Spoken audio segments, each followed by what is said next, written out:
I'm very happy to participate and inaugurate the Chess Premier League Season 1 Conference, International Conference on Intervention Pulmonology in Sri Balaji Medical College and Rela Institute. Dignitaries on the dais, Professor Dr. Rela, Advisor Dr. Veerababu Avargal, Dean Dr. Johnson Avargal, Register Dr. Gominathan Avargal, Medical Superintendent Dr. Sasikumar Avargal, Organizing Chairman Dr. Sabari, Organizing Secretary Dr. Suresh, Dr. Sahana, Ilan Kumaran, and all the other dignitaries on the dais, faculty, students, and all the other members of the organizing committee for conducting this wonderful conference. Friends from the media, I wish you all a very good morning and I'm very happy to be amongst you on the inaugural day of this wonderful conference, which we call it the Chess Premier League, on par with the IPL, Cricket League. And I'd like to again congratulate Sabari and his entire team for bringing out this wonderful conference. This is the need of the hour today. And I believe that intervention pulmonology has picked up leaps and bounds in the last decade. The most important organ all these years where all our doctors were focusing on was the heart. And we had a lot of progress on the intervention cardiology. Today, through TAVR, we could repair the valves and all that. We don't need to do any open heart surgery anymore. And on par with that, now intervention pulmonology has picked up the bronchoscopy and the scopies, all that have come out in a big way. I'd like to again congratulate Dr. Rela. I've been doing this for quite some time. Every time I meet him on the function or outside, for bringing India proud on international stage.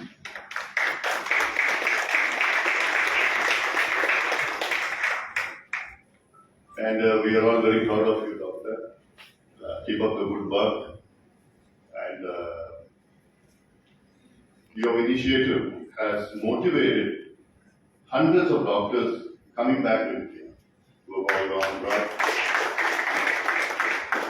And like you rightly said that today there's no need for anybody to go abroad to get any treatment because everything here is happening in India. And we have a reverse migration.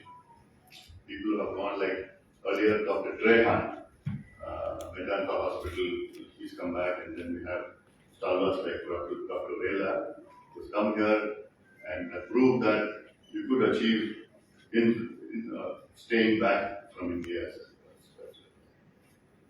I'd like to say a few words about the issues going on around the country today. And 2 years down post-COVID, we are all recovering back, and I don't know what's going to be the normalcy now. The last 2 years has been terrible for all of us. Every individual in the world has been affected by COVID. Every individual.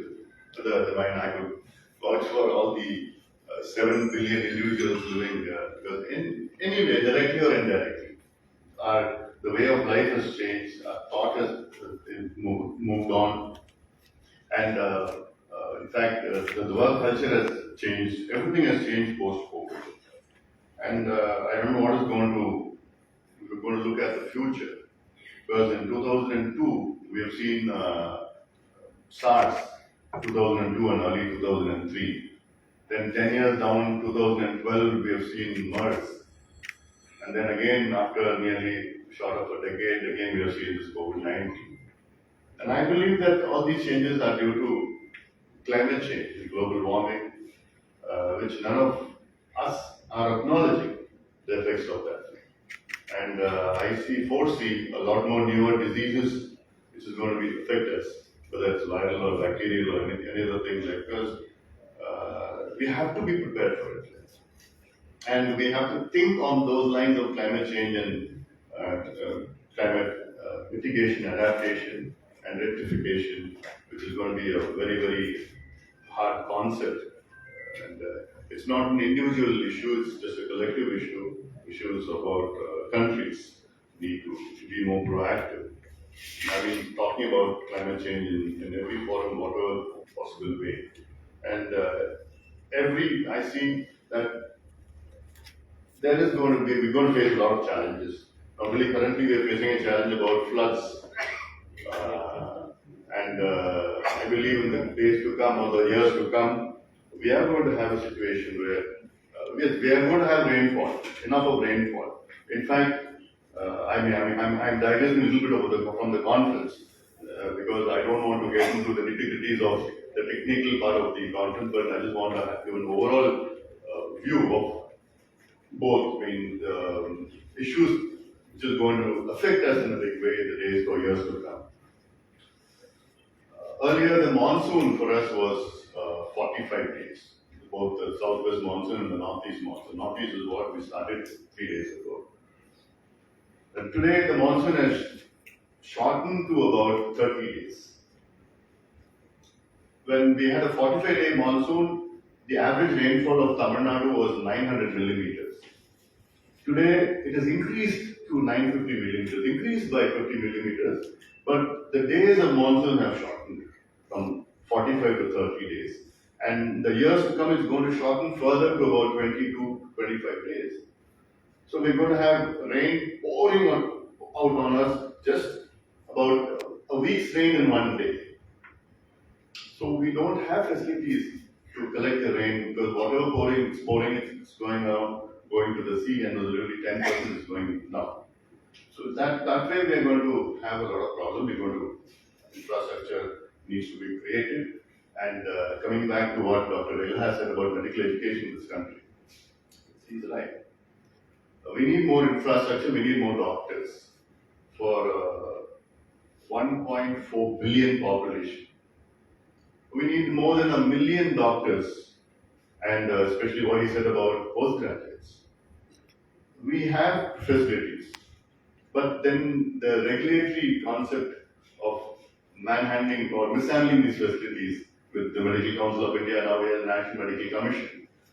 All these concepts we have, but they are not, I'm sorry that they are not that proactive so as to augment our medical education or our human capacity, the specialists. So, for a 1.4 billion population, we don't have many psychiatrists, we don't have many nephrologists, we don't have as many cardiologists as the problems that we're having, and of course, liver specialists. So all that now we have these facilities, and like Dr. Ella said that yes, we need to be more proactive. The government needs to be more proactive, and saying that if a medical college doesn't have a ladder, then no permission is given. If the bathroom door is not functional, then the permission is denied. So and I have been through this. I know that I have been through this, and I tried my best during the 5 years of my tenure to rectify this issue. But then again, it goes back to individuals who have been with the system, playing the system, and not making the system move forward for the last 30 years. 30 years is a long time, 3 decades. I've been in fact informed our Honorable Prime Minister many times about this. And I think we need to move forward. We have beautiful hospitals, and we could train a lot of doctors, a lot of specialists, which is the need of the hour today. Like Dr. Ella said that abroad you go, you have a building, then there's a medical college, and they bring out beautiful doctors out there, and we don't need 25 acres or 30 acres or maybe so-called in a city like this, even 10 acres we don't need. Yes, we could stagger it here and there and then create facilities, which is the need of the hour today. And I think we need to be more proactive. Coming back to the subject of pulmonology, the pollution in our country is pretty bad. I don't want to go to Delhi currently right now because Delhi now is the most polluted city in the entire world today. And we have the parliament session coming in, I think, 2 weeks. So a little apprehensive about going there. It's man-made. It's a man-made disaster. We have done it to ourselves. We have to blame. We have ourselves to blame for it. Like. And there are two issues in pollution. Recently, Lancet has said that in India, 2.3 million people die due to pollution, and out of that, 1.6 due to air pollution. And in air pollution, we have both air and dust pollution as well. And I don't know how many of you know that Chennai has the highest dust pollution in the country. So there are various reasons for all these things. Like, we need to address these issues, these problems, like, and I think we need to give our future generations a better earth to live in, better earth to live in. Like, and also newer issues like ILD, which is now picking up. And earlier there were just a few isolated cases of ILD here and there. And now you see everywhere, every town, everywhere, someone is affected by ILD. By the time you are diagnosed, it's too late for them there. And now we're moving on to transplants. And I'm happy that I think last week, a couple of weeks back, that they had a, what do you say, like Beating Heart, they had a live lung transplant. Or what I mean, what is it called? Live lung, like Beating Heart, lung, functional lung. Transplant where, so breathing lung transplant. All these technologies have come, and, but we need to. These are all isolated incidents, like, but we need to move on. Everybody cannot become like Dr. Rela, doing Guinness records, like, so that way. I think this conference will help out in a big way. And like, we need more infrastructure, we need more doctors, we need more technology. It's there, and we need to educate our doctors in every way and give them opportunities to come up in life in a big way. I think with these words, I again wish the conference a huge success. Keep doing this, keep promoting this, and keep updating knowledge to our young doctors, and Sabarit or the entire team, and of course Balaji Medical College establishment, Mr. Maran, Dr. Jagat Rakshi, and all of them who are involved in imparting, helping out in imparting medical education to all of us. I wish them well. I wish this conference well. And I'm very happy again, once again, to inaugurate this wonderful conference of Chess Premier League Season 1, the International Conference on Pulmonology. And all the very best. Thank you.